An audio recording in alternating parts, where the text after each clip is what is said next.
คุณเคยสงสัยไหมว่าคนรวยจริงๆใช้ชีวิตอย่างไรแน่นอนมีผู้คนมากมายต้องการรู้คำตอบนี้โชคดีจังมีชาย2 คนที่ค้นหาคำตอบในเรื่องดังกล่าวแล้วเอามาเล่าให้เราได้รับรู้รับทราบกันในหนังสือที่มีชื่อว่า The Millionaire Next Door หรือที่มีชื่อเป็นไทยว่าเศรษฐีข้างบ้านเรื่องราวจะเป็นอย่างไรเดี๋ยวมาฟังกันต่อครับนี่คือ Strategic Man Podcast การลงทุนที่ดีที่สุดคือการลงทุนในการพัฒนาตนเอง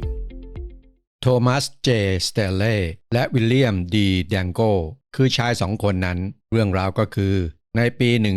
1996 ทั้งสองนำเสนอเรื่องราวที่ศึกษามาผ่านหนังสือ The Millionaire Next Door หรือเศรษฐีข้างบ้านซึ่งข้อเท็จจริงที่เขาพบมันอาจจะลบล้างความเชื่อของวิถีทางแห่งความเป็นเศรษฐีในอเมริกาและอาจจะรวมถึงความเชื่อในเรื่องนี้ในประเทศอื่นๆในโลกด้วยเพราะว่าสแตนเล่และแดงโก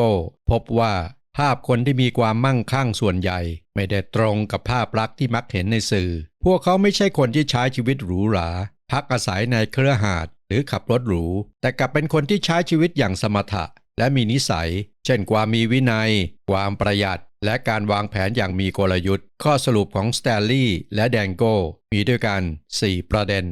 ด็นที่1เศรษฐีตัวจริงมักใช้ชีวิตแบบ low profile หรือเน้นความประหยัดและใช้ชีวิตที่ต่ำกว่าความสามารถทางการเงินของตนเองสแตนลีย์และแดงโกเน้นย้ำว่าความมั่งคั่งไม่ได้อยู่ที่รายได้ที่ได้รับแต่อยู่ที่จำนวนเงินที่เก็บได้เศรษฐีจะหลีกเลี่ยงการบริโภคที่ไม่จำเป็นโดยเลือกที่จะซื้อของใช้ที่มีประโยชน์มากกว่าสิ่งของหรูหราพวกเขาขับรถเก่าๆอยู่ในบ้านที่ไม่หรูหรานักและลงทุนอย่างชาญฉลาดข้อเท็จจริงที่สแตนเล่และแดงโกพบนี้อาจจะท้าทายแนวความคิดของวัฒนธรรมที่คิดว่าเพื่อที่จะมั่งคั่งคุณต้องแสดงออกว่าคุณมั่งคั่งหรือต้องโชว์ความรวยนั่นเองความจริงที่สแตนเล่และแดงโกชี้ให้เห็นก็คือคนที่มั่งคั่งจริงๆมักใช้ชีวิตที่คล้ายกับชนชั้นกลางไม่โดดเด่นจนทำให้คนอื่นอิจฉาสแตนเล่และแดงโกนำเสนอแนวคิดเรื่องผู้สะสมความมั่งคั่งที่ก้าวหน้าและผู้สะสมความมั่งคั่งที่ล้าหลังกลุ่มผู้สะสมความมั่งคั่งที่ก้าวหน้าคือกลุ่มที่สะสมความมั่งคั่งมากกว่าเมื่อเทียบกับอายุและระดับรายได้ของพวกเขาขณะที่กลุ่มผู้สะสมความมั่งคั่งที่ล้าหลังจะสะสมความมั่งคั่งน้อยกว่าความแตกต่างระหว่าง2 กลุ่มนี้มักเกิดจากนิสัยเกี่ยวกับการใช้จ่ายและการออมกลุ่มแรกมักจะออมอย่างขยันขันแข็งและหลีกเลี่ยงหนี้สินในขณะที่กลุ่มที่2มักให้ความสำคัญกับภาพลักษณ์และการบริโภคซึ่งส่งผลให้พวกเขาไม่สามารถสร้างความมั่งคั่งได้มากพอประเด็นที่2เศรษฐีมุ่งเน้นที่การมีอิสรภาพทางการเงินและมีจำนวนเงินที่เพียงพอที่จะทำให้มีอิสรภาพนั้นความหมายของคำว่าอิสรภาพทางการเงินของเศรษฐีในมุมมองของสแตนลีย์และแดงโกนั้นไม่ใช่การมีรายได้ที่สูงหรือการมีเงินมากมายมหาศาลแต่เป็นการมีความมั่งคั่งที่เพียงพอที่จะใช้ชีวิตได้อย่างมีอิสระทางเวลาสแตนลีย์และแดงโกให้เหตุผลว่าคนที่มีรายได้สูงหลายคนมักจะไม่สามารถสะสมความมั่งคั่งได้เพราะพวกเขามุ่งเน้นที่การหารายได้และการใช้จ่ายมากกว่าการออมและการลงทุนในขณะที่เศรษฐีจะมุ่งเน้นไปที่การบรรลุอิสรภาพทางเวลาจึงหมายถึงการสามารถใช้ชีวิตจากผลกำไรที่เกิดจากการลงทุนโดยไม่ต้องพึ่งพารายได้จากงานหลักข้อคิดนี้สะท้อนถึงการเปลี่ยนแปลงทางความคิดจากการพึ่งพาเงินเดือนไปสู่การสร้างรายได้แบบแพสซีฟในประเด็นที่2นี้สแตนเล่และแดนโก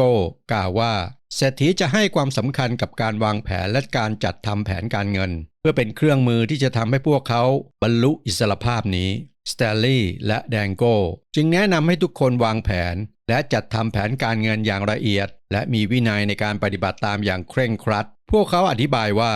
การมีวินัยทางการเงินที่ให้ความสำคัญกับการออมและการลงทุนจะทำให้สามารถสร้างความมั่งคั่งได้ทีละน้อยโดยใช้พลังแห่ง Compound Effect ภายใต้หลักการข้างต้นคนที่มีรายได้ปานกลางก็สามารถเป็นเศรษฐีได้หากใช้วิธีการแบบนี้ประเด็นที่3บทบาทของวินัยและการเสียสละการมีวินัยในตนเอง เป็นลักษณะสำคัญอีกประการหนึ่งของเศรษฐีที่สแตนเล่และแดงโก้ศึกษาการสร้างความมั่งคั่งต้องการวินัยในการควบคุมความต้องการและการเสียสละบางสิ่งในระยะสั้นเพื่อประโยชน์ในระยะยาวสิ่งนี้ตรงกันข้ามกับวัฒนธรรมที่มักจะสนับสนุนให้บริโภคทันทีที่มีความต้องการสแตนเล่และแดงโก้ชี้ให้เห็นว่าเศรษฐีมักจะแสดงออกถึงการควบคุมตนเองสูงโดยเลือกที่จะออมเงินแทนที่จะใช้จ่ายในสิ่งที่ไม่จำเป็นยกตัวอย่างเช่นเศรษฐีหลายคนให้ความสำคัญกับการออมเพื่อการเกษียณการลงทุนในหุ้นหรือการซื้ออสังหาริมทรัพย์แทนที่จะใช้จ่ายเงินกับรถยนต์หรูเสื้อผ้าแบรนด์เนมหรือพาตนเองไปเที่ยววันหยุดในสถานที่หรูหราราคาแพงโดยการทำเช่นนี้พวกเขาสามารถสร้างความเติบโต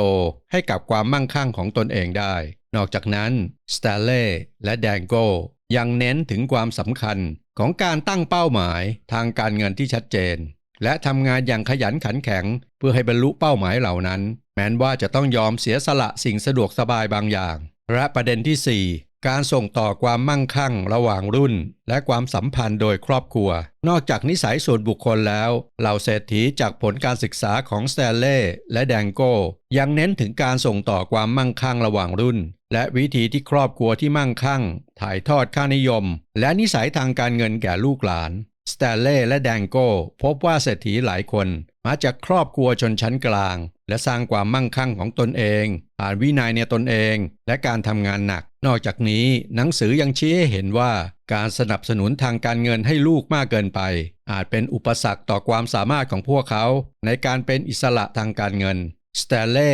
และแดงโก้เรียกปรากฏการณ์นี้ว่าการดูแลทางการเงินที่ไม่เหมาะสมพวกเขาให้เหตุผลว่าพ่อแม่ที่ให้เงินแก่ลูกที่โตเป็นผู้ใหญ่บ่อยครั้งอาจป้องกันไม่ให้พวกเขาเรียนรู้วิธีการจัดการการเงินของตนเองพ่อแม่ต้องสอนลูกให้เห็นถึงคุณค่าของเงินและปลูกฝังนิสัยที่ทำให้พวกเขาเป็นเศรษฐีเช่นการมุ่งมั่นในการทำงานความประหยัดและการวางแผนทางการเงินอย่างไรก็ตามแม้ว่า The Millionaire Next Door จะมีข้อคิดเชิงลึกเกี่ยวกับพฤติกรรมและลักษณะที่ช่วยให้เกิดความมั่งคั่งแต่ก็ไม่พ้นจากการถูกวิจารณ์บางคนโต้แย้งว่าการศึกษาของสแตนเล่และแดงโก้มุ่งเน้นไปที่เศรษฐีในกลุ่มคนบางกลุ่มทำให้อาจมองข้ามประสบการณ์ของบุคคลที่มาจากเชื้อชาติเพศหรือชนชั้นที่แตกต่างกันซึ่งสแตนเล่และแดงโก้ก็ยอมรับว่ากลุ่มตัวอย่างของพวกเขาไม่ได้เป็นตัวแทนของเศรษฐีทั้งหมดอย่างไรก็ตามสแตนเล่และแดงโก้ยืนยันว่าประเด็นสำคัญทั้ง4ประเด็นในหนังสือ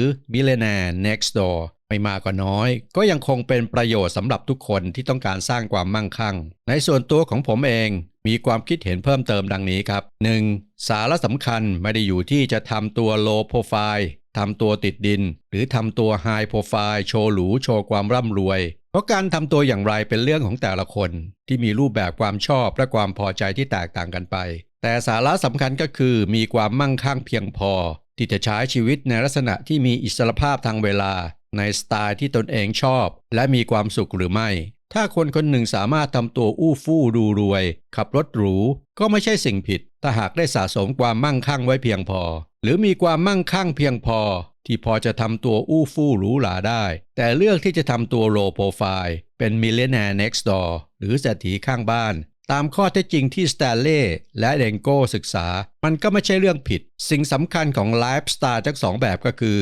1. มีการกำหนดเป้าหมายทางการเงินที่ชัดเจน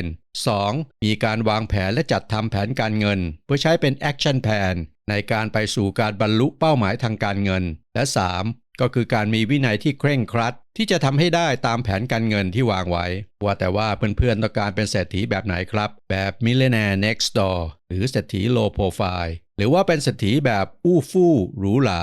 ก็สามารถเลือกที่จะเป็นตามอัธยาศัยนะครับแต่อย่าลืม3ประเด็นสรุปที่ผมกล่าวไปข้างต้นเพราะว่าการมี3ประเด็นหรือ3เสาหลักข้างต้นมันจะสร้างความยั่งยืนให้กับเพื่อนๆไม่ว่าเพื่อนๆจะเป็นเศรษฐีในรูปแบบไหนก็ตามเอาละครับพอดแคสต์นี้น่าจะเป็นประโยชน์ไม่มากก็น้อยกับทุกท่านนะครับก่อนจบอย่าลืมกดไลค์กดแชร์กดติดตามกดกระดิ่งให้กับช่อง Strategic Man ด้วยครับและขอให้ทุกท่านมีความสุขประสบความสำเร็จในทุกๆเรื่องตามที่ท่านตั้งเป้าหมายสวัสดีครับแล้วพบกันใหม่ในพอดแคสต์ต่อไปครับนี่คือ Strategic Man Podcast การลงทุนที่ดีที่สุดคือการลงทุนในการพัฒนาตนเอง